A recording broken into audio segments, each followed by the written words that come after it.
podcast, we got two farmers speaking on Bill Gates being the largest private farmland owner in the United States of America. Now, one farmer that's speaking about this is on the Joe Rogan podcast, and I got two clips of him speaking on this issue. His name is Will Harris. He's a fourth-generation farmer, and the way that he looks at farming is very, very interesting. And then we got another gentleman. His name is John Boyd Jr., and John Boyd has a lot to say about Bill Gates. So let's just get right into it right away. I think you're going to like John Boyd a lot. I like him. Let's get into it.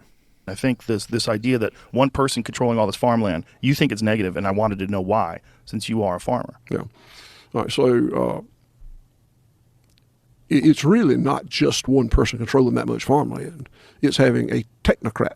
You know, as I've explained earlier, I think that the mess we're in has been primarily caused by misapplied technology. Pesticides, chemical fertilizer, self-therapeutic antibiotics, hormone implants, And I think that Bill Gates, not just Bill Gates, but the people like Bill Gates, find technology as being the solution for every problem. If the only tool you got is a hammer, everything looks like a nail. And with what he's done in Africa and India and some other places, caused me to really nothing I can do about it. It caused me to really disdain technocrats controlling land. People who what are these things? What are these things that have been done in these other countries? Yeah, let them pull that up. I don't want to get into the intricacies of those train wrecks, but there have been train wrecks by bringing technology in as the solution in these biosystems.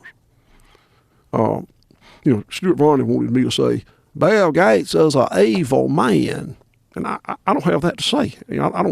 I'm not judgmental on who's evil, who's not. Do you think he wanted you? I think he just wanted you to say it quickly. That's why I wanted to bring you here so you could expand. Okay. See, like you do have this very comfortable way of discussing things. It's very great to hear, but you need time. Yeah. And these are complex issues. So this complex issue of a technocrat using technology is the only tool. This is what you have an issue with. That's what I have an issue with. Yes, sir. And you think that that's going to be, if this is the largest farm owner in the world, or in the country rather, and he owns that much land, he's going to use it that way. You take issue with that. I do. And you also take issue with this idea that there's this binary approach to raising animal agriculture, that it is inherently evil. And you're saying, no, it's not. And no, it's not bad for the environment if you do it my way. Absolutely. So if Bill Gates was the number one farmland owner in America and he adopted your practices, that would be a net positive for everybody. It would. And maybe he will. Maybe he'll listen to this, and maybe he'll realize, you know what, we could do a lot more good if we have not just carbon neutral, but carbon negative, where you're actually extracting greenhouse gases from the environment and using them in a natural way to grow food for everybody. That could be done. Maybe he's the answer. Maybe someone like him who makes the decision, who owns that much land, he says, you know what, this Will Harris guy's got a really good point. This could be done.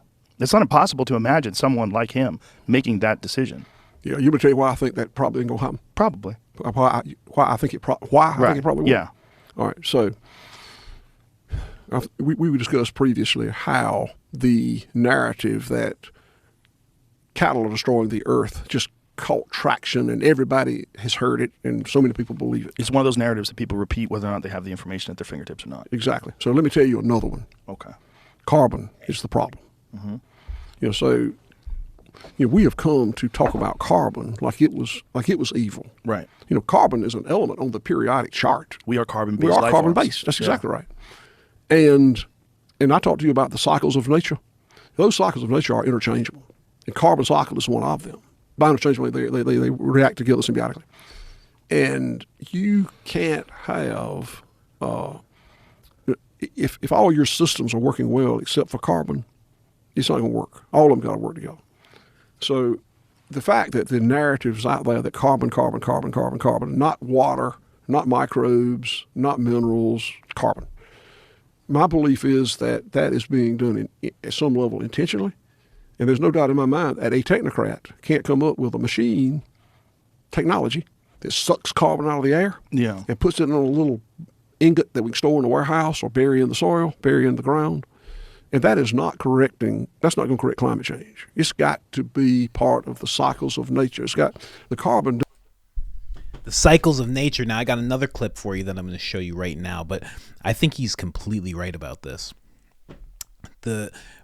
What he keeps talking about, and I just like to touch on, when they're talking about Fox News, Joe's completely wrong. When he was on Fox News, they were trying to push him to get a soundbite. They thought they were just going to talk to the regular, stereotypical farmer chewing on a piece of wheat, just saying, I don't like this Bill Gates character, and he spits, and that's what they thought. They didn't think they were going to be talking to this farmer who's talking about the symbiotic nature of a farm and how you got to work with the cycles, and they had no idea what they were running into with Will Harris. Very intelligent man, like very, very intelligent man.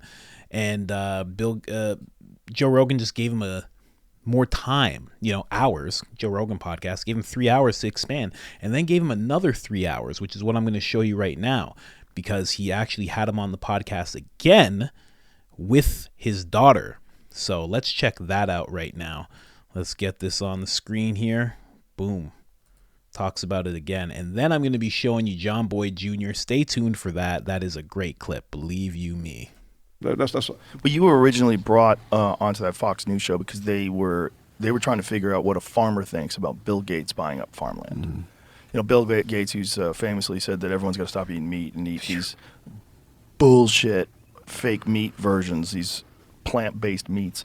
So there's 25,000 factory farms. Factory farms continue to take over the agricultural landscape of the United States. There are currently 1.6 billion animals in our nation's 25,000 factory farms, which makes sense. I mean, if you just, go to Arby's, where's that food coming from? Well, and, so Jamie, you should Google this, but when we talk about that, the centralization of the meat industry is even more stark. So what is it?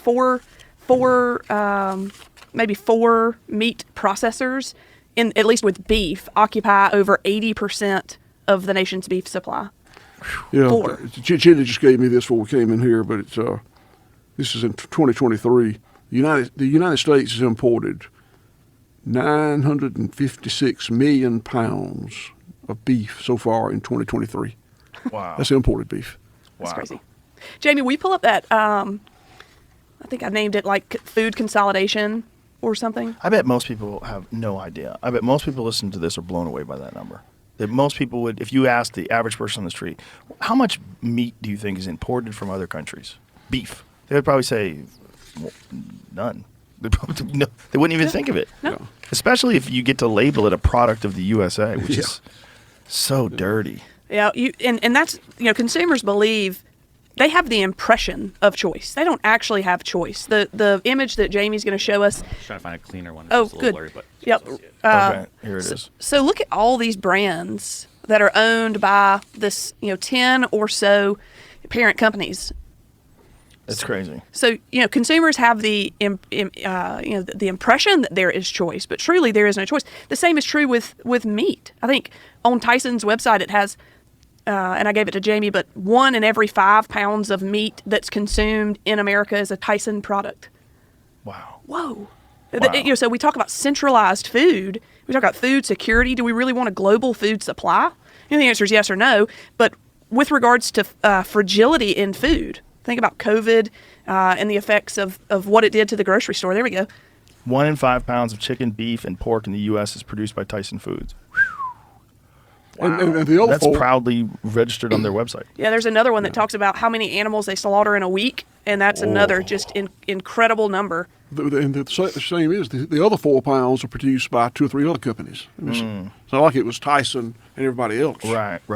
Will you pull up that other one, Jamie? Because I want to draw a correlation between the scale of this versus the scale of what farms like us do.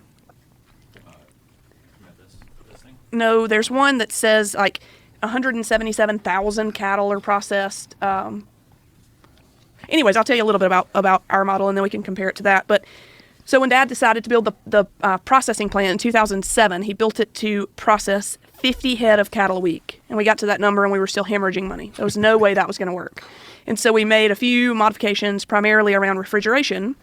We dropped the chill time. This one? Yep, that's it. So our processing plant, on-farm processing plant, will process 25 head of cattle a day, 5 days a week. So it's 125 head a week. Compared to systems like this, which is also on Tyson's website, 155,000 head of cattle are processed per week in only 14 facilities. Wow. That's crazy. And, the further to the right you go, so, pork, 471,000 pigs are slaughtered in a week at only 7 facilities. 47 million chickens per week. And I've been in those facilities, and it's not pretty. But that is the Must scale smell of food. horrible. We've shown the footage of someone got drone footage where they fly a drone over a pig farm, an industrialized pig farm, and you see these lakes of pig waste, and it's so disgusting. It's just toxic waste. Which is sad because that waste is what created that topsoil Right. at White Oak Pastures. It's just Right. we took the livestock off of the land. We decoupled what had been coupled for millions of years. So these are these lakes. Now, here's the question. Why can't they take that waste and redistribute it into the land and use it for fertilizer? And there's some of that done, but it's expensive. That's the problem. That's expensive. Is that what they're doing right here? Yeah, I think so. Yeah, I remember them talking about the waste was getting spread on the people's houses. Oh. Because it would be in the air and then it would Right, of spray course. over or whatever. Yeah. Well, yeah, indiscriminate because they want to do it cheaply. Yeah, and there's a difference between a cow or pig or chicken defecating here and there and there. Right. And spreading In a natural something, way. that thick across Yes. there. Right. Well, and just to sort of tie all that together, Jamie, you have one more thing, and I swear I'm going to quit asking you to pull shit up. But That's what he does. It's okay. He likes it. I have to apologize. He's probably like, who invited her? No. But there's one more that's like our brands. So 1 in 5 pounds of meat, we just read that, was produced by Tyson. But consumers have no idea that it was a Tyson product. Right. So if you look at the amount of brands that these big multinational meat corporations own, there's no way for a consumer to know that that's one of those products. So it's just a really incredible system when you start pulling the layers back on it. This thing. Very, very interesting stuff. Now, what does all that mean? I think what they're showing is that someone like Bill Gates not even going to look into the fact that it is possible to work alongside nature. It's possible to help fight climate change. If that's your belief, because, what they do in terms of farming, what Will Harris does in terms of farming, it actually does combat climate change a lot. I'm not 100% sure because I'm still looking into regenerative farming. I want to interview some people who actually know a lot about it, but apparently it actually is like it makes it carbon neutral. Somehow they're pulling carbon back in. It's just this whole process. But the way that Will explains it is that they're working with the cycles of things. And the reason that he has such a problem with Bill Gates being a tech person in the space of farmland is because what is he going to do? Like, he's already seen industrial farming and what that does and how bad that can get, because he was an industrial farmer, Will Harris, before. And he realized that he was tired of going around his farm. This is exactly what he says in another clip. He says he was tired of going around his farm and looking for things to kill, with pesticides, with chemicals, a mold here, a varmint there. Like, he was tired of doing that. He started figuring out a way that he could go around his farm and help things live and be alive. And it's very commendable because it took him 20 years to do it. And it's not a lucrative endeavor. He's not making a whole bunch of money going into this type of thing. So it's very, very interesting stuff. But again, what could somebody like Bill Gates do with all of this farmland? It's like, here's one thing, now he is the person that gives the potatoes to McDonald's to make their fries. Now, that's great. I love McDonald's fries. They're absolutely amazing. It's just when you give one guy that responsibility, let's call it, what could he do with it? Well, what he could do is he could make them very nutrient dense and make these some of the greatest potatoes in the world. And the millions upon millions of people who eat McDonald's fries every single day will actually get a packed nutrient slam from their potatoes from now on. That's what he could do. Do you think he's going to do that? I don't know. But also what he could do is something else to the people who eat all those fries. I don't know. I'm not saying anything either way. He could just be buying it, doing this type of thing, and whatever they paid for potatoes before, he just jacked it up by 5 cents and he makes money that way. That's a thing he could be doing too. It could just be business. It's not to say everything he does is nefarious. He's a guy. I can't say that he's like this evil person. I don't know him. I've never met him. But just the fact that he has all this farmland and he's a tech guy, it doesn't sit well with a lot of farmers, and I don't think it should. I think there should be a variety of farmers, just like I think there should be a variety of people growing their own food, a variety of places to get your, you know what I mean? Like you don't want, and again, there's many industrial farms. They said there was about 26,000, I believe they said, but you don't want there to be a McDonald's or a Walmart, a big box of farming. You don't really want that. And then when it comes to what L. Boyd has to say. Now, I'll just go over this really quickly.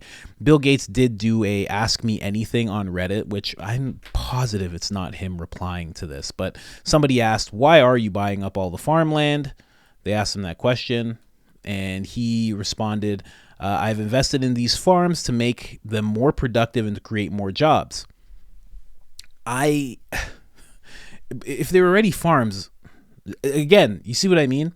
If you're a farmer, and remember, somebody had to actually sell these farms to him, so it's not just him alone in this whole thing. A bunch of farmers sold to him, which is not good, but you do what you have to do, right? But yeah, he said, I own less than 1/4,000th of the farmland in the U.S. I've invested in these farms to make them more productive, create more jobs. This isn't some grand scheme involved. In fact, all these decisions are made by a professional investment team. What investment team would tell you to buy a bunch of farms? What would they tell you to do with them? Why would an investment team say to you, you should buy a bunch of farmland, make the farms more productive, and create more jobs? That's not what investment firms do. Am I wrong about that? I feel like that's not what investment firms do. In terms of the very rich, I think they should pay a lot more in taxes, and they should give away their wealth over time. I love that about Bill Gates. He's just like, they should all give away their wealth. Everybody should be. He's like a mega socialist. He's like, they should just give away their wealth. Every rich person should, because he says he's going to give away his wealth, but then at the same time, it's like the things that he gives to, it's not like his kids aren't going to be able to step in. He's making it seem like, oh, I'm not leaving my kids anything. He said that. But at the same time, his kids are going to be able to step in to high positions into all of these different things he invests into. Whether it's medicine, whether it's farming, whether it's technology, they're going to be able to just step in and just be like, oh, well, I have a job that pays me $1 million a year, and I still own all this stock. Like, he keeps talking about giving away his wealth, but he never talks about giving away his stocks. Oh, let's just play that John Boyd clip real quick, because I love this guy. Let's play this one. Gates alone holds over 275,000 acres across 19 states. Our next guest is a Virginia farmer who lives near one of Gates's data centers. National Black Farmers Association President John Boyd Jr. joins us now. John, so great to have you on. So I'm sure you've put a lot of thought into this. Why do you think Bill Gates is buying up all this land? Well, one is greed, and it's running America's family farm is off family land. Basically, we can't buy the land once Bill Gates moves into the area. For example, his data center is right next door here, and since he's located in Boydton, Virginia, land prices have went through the roof, $15,000-$20,000 an acre. What farmer do you know that can pay that kind of money per acre? Right. Off anything that we can grow on the farm. He doesn't do anything when he comes into these areas to support community-based organizations or invest back into these communities. That's what's hurting America right now. Yeah. And what he's trying to do now in the food industry is the same thing that they've done with seeds. When they put genetically modified seeds in, and now he wants to do that with beef. But America's farmers are proud farmers. And I'm asking Americans not to support fake meat, but to support farmers out here who grow beef like I do, and poultry and pork. Support America's farmers and not support Bill Gates and this mega theory and mindset that he has. Yeah. It's really called greed. Yeah, no, and by the way, it's not just Bill Gates. The Chinese also gobbling up a lot of American farmland. You talked about pork. The Chinese own the biggest pork processing plant. Brazil does too, but China, I think, owns multiple of them. It's not good for our economy, and it's not good for the small farmer. You know, I'm thinking about all of these problems, right? They're trying to push synthetic meat on us. They're messing with the seeds, as you talk about, with these genetically modified seeds. And it doesn't appear that Congress or our government is doing enough to stop China from buying the land, to stop Bill Gates from doing these things. So what should the people who are watching the show right now, what should be their response? Should they be buying up land? Should they be learning to farm so that they can secure, their own food supply for their own families? Absolutely. And I just visited 39 townships around the country, urging small family farmers to start growing small plots of food in their backyard, raise healthy foods that they know that are safe to consume. And if you grow it, and it tastes different from the food that you buy in the supermarket. It's fresh, it's good, it's wholesome. Those are the things that we're going to have to do. And if you can afford a new Mercedes-Benz or a Cadillac or SUV, you can afford 5 acres in the country, people. So start investing in rural America. Start supporting small family farmers around there. Guess what? They can start buying beef from a small scale farmer. You know, I've raised 150 head of beef cattle here. And I can tell you right now, it's nothing fake about it. And I'm proud of the product that leaves Boyd's Farm. And all of our farmers right here in America feel the same way. And we see, right now we're getting bullied by China and people like Bill Gates who are coming in to our area. And you spoke about China. They come into these auctions and they have someone bidding for them. And again, they're buying these farms at auctions, running the prices through the roof with no oversight from this administration. And there's been no oversight or I've requested meetings time and time again on your show to meet with the president and talk about these very, very important issues. And our requests have fell upon deaf ears. So far, there hasn't been a meeting or anything like that. But we're looking differently to hear from other candidates who want to reach out to us to see if they want our support. I think this is one of the most important issues facing America. I'm really glad you're drawing attention to it. It's also a health issue. It doesn't just taste better, John. It's better for you to eat natural and not all this synthetic stuff that Bill Gates and wants to put down, or even from these giant processing plants.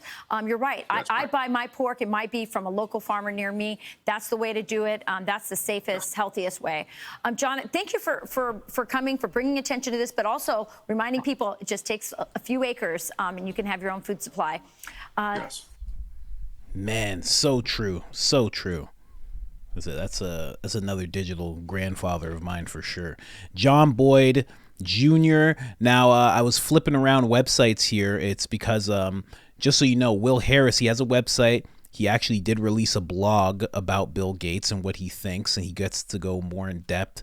He actually made a second post about that type of stuff. He has a whole bunch. It's called, let me pull this down here, White Oak Pastures. So you go and hit up whiteoakpastures.com. Just write White Oak Pastures and you'll find their website for sure. Again, his name is Will Harris. And then we got John Boyd's. Look at John Boyd. Look at that.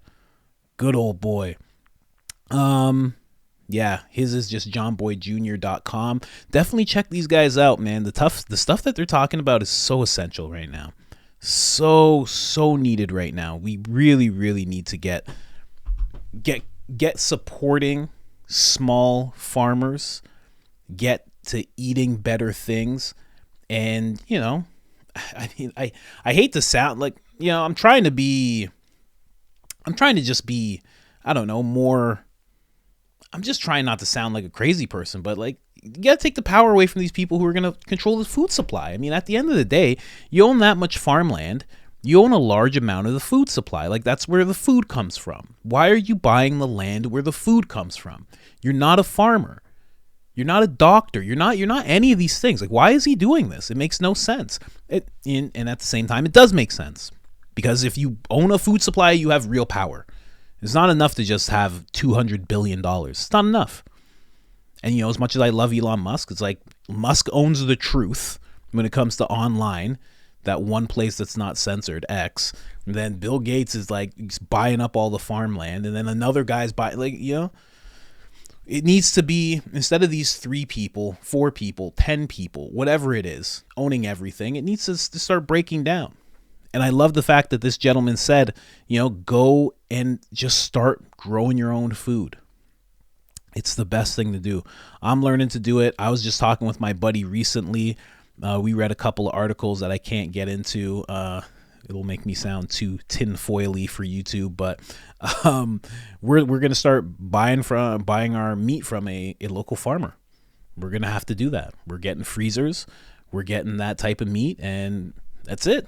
We're going to start doing that because I don't know, man. The overreach is extending, and I'm so glad that this John Boyd guy made this video and got on Fox and said this stuff, because when regular people say it, when it comes from me or it comes from you, you sound crazy. Oh, Bill Gates, he just wants to buy it. What do you mean? It's just an investment, this, that. At least John Boyd could tell you how it's affecting farmers, family farmers. It's affecting them terribly.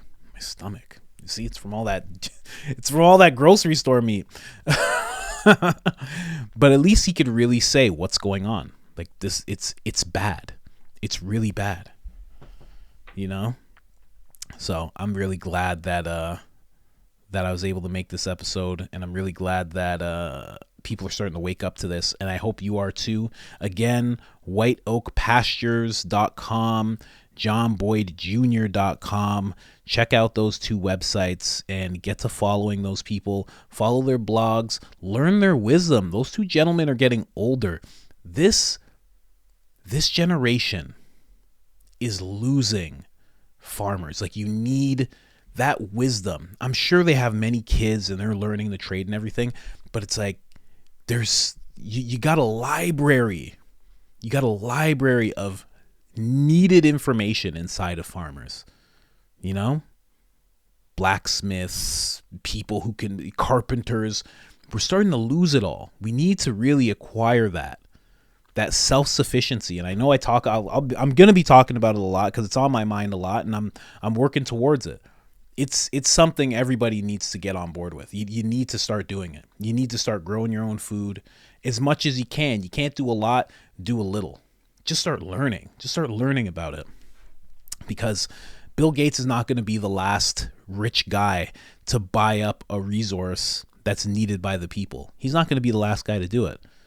So if you own a piece of land, or at least if you have a big enough yard, just start growing food. Just start doing it. Just start learning it. You're very needed. John Boyd Jr., Will Harris.